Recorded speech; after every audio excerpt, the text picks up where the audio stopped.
জান্নাত ফাতিমা ডাক দিয়ে বললেন, ও বোন, সিরাতাল মুস্তাকিম নামক রোডে ওঠার পর লা ইলাহা ইল্লাল্লাহ নামক গাড়িতে তোমাদেরকে উঠতে হবে। নির্দিষ্ট একটা টাইম আসবে, কুল্লু নাফসিন যায়িকাতুল মাউত।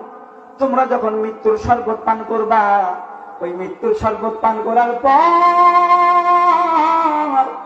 8 তলা বিশিষ্ট একটা মার্কেট আছে, 8 তলা বিশিষ্ট একটা মার্কেট আছে।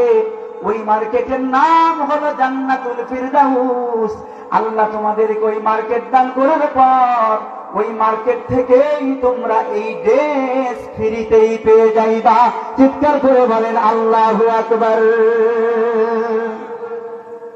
370 জন অতিথি সবাই খাতুনে জান্নাত ফাতিমাকে লক্ষ্য করে বললেন, ও বোন, তুমি সাক্ষী থাকো, আমরা সবাই একসাথে বলে উঠলাম, লা ইলাহা ইল্লাল্লাহ মুহাম্মাদুর রাসূলুল্লাহ।